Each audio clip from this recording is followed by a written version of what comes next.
আমরা একটা problem solve করব, যে প্রবলেমে দেওয়া আছে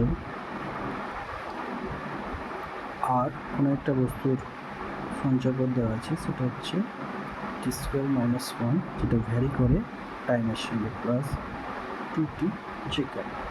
এই যে পাথটা কীরকম হয়, প্যারাবোলা, হাইপারবোলা, ইলিপস, কী ধরনের পাথ হয় সেটা বের করতে হবে। সো পাথ বের করা in XY plane. So XY plane মানে যদি এক্স আর ওয়াই হচ্ছে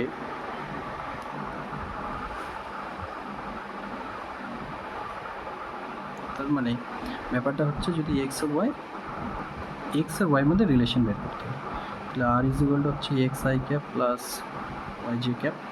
এই দুটো ইকুয়েশন যদি কম্পেয়ার করি তাহলে t²-1 ইজিক্যাল টু হবে x and 2t equal to y. তাহলে টিটা রিপ্লেস করবো, টি ইজিক্যাল টু হচ্ছে y/2, এখানে পুট করে দেবো, সেটা হয়ে যাবে y²/4 - 1 this is equal two x, y² - 4 this is equal two 4x, so y² this is equal to হচ্ছে 4x plus 1. So this is a form of parabola. এটা parabolic equation হবে। এখানে আমাদের একটা রিলেশন দেওয়া আছে যে dot product between a and b2 vectors equal to √3 into mod of a cross b। ওকে, এটা দেওয়া আছে। তাহলে a ডট b মানে হচ্ছে mod of a mod b cos theta is equal two √3, যেমন আছে সেরকম থাকবে, equal to mod a mod b sine theta, mod a mod b sine theta. So this is equal to sin theta by cos theta equal to 1/√3. Okay, so tan theta is equal to, and that is, so theta is equal to 30 degree. So angle between a and b will be 30 degree. আরেকটা question দেওয়া আছে যে a cap মানে সব unit vector, b cap this is equal to c cap. তাহলে বলেছে কি a and b এর মধ্যে অ্যাঙ্গেলটা বের করতে হবে, a আর b এর মধ্যে অ্যাঙ্গেল কীরকমভাবে আছে সেটা আমাদেরকে বের করতে হবে।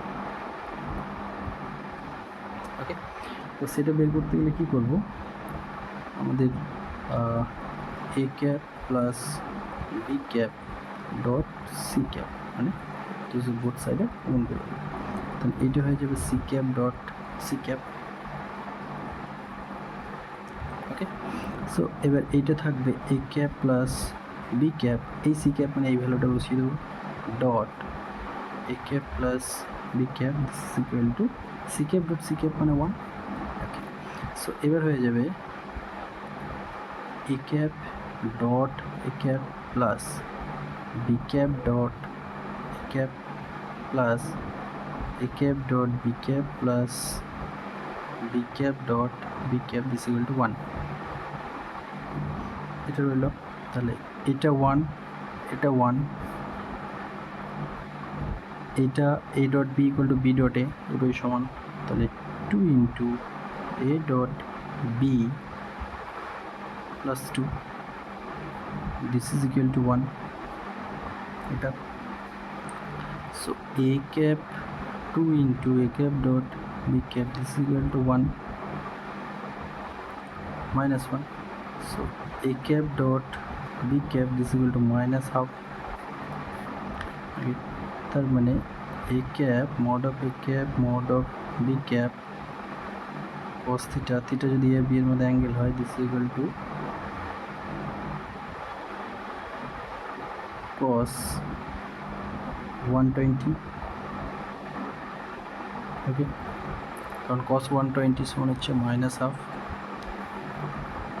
দেয়ারফর এটা 1 এটা 1, তার মানে থিটা ইজ ইকুয়াল টু হচ্ছে 120 ডিগ্রি।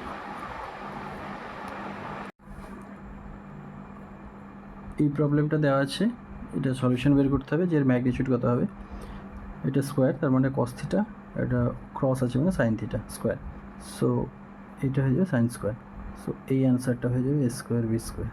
সো এর যে প্রোডাক্টটা বা এর যে ভ্যালুটা হবে সেটা হবে a স্কোয়ার b স্কোয়ার। একটা প্রবলেম বলা আছে, যেটা বলে দিয়েছে একটা ব্যক্তি অনুভূমিক বেগ নিয়ে a equal to 10 metre per second square বেগে এই অ্যাক্সিলারেশনে যাচ্ছে, g ডাউনওয়ার্ড আছে, বলেছে এখন এর সাপেক্ষে জি এর ডিরেকশন ম্যাগনিটিউড কত হবে, এটার সাপেক্ষে এটা, তো এটার সাপেক্ষে এটা মানে রিলেটিভ মানে হচ্ছে জি মাইনাস এ, এখন জি মাইনাস এ মানে হচ্ছে জি প্লাস অফ মাইনাস এ, ওকে। তার মানে মাইনাস এ, তার মানে এটা অপোজিট ডিরেকশনে মাইনাস এ, আমরা ভেক্টর থেকে জানি এটা হচ্ছে তাহলে রিলেটিভটা এটা পেয়ে যাবো। সো এবার vector rule, root over of g square plus a square magnitude এটা, থিটা ইকুয়াল টু কি, থিটা ইকুয়াল টু লম্ব বাই ভূমি বা perpendicular by base, a by g equal to হচ্ছে 1 is equal to angle 45 degree.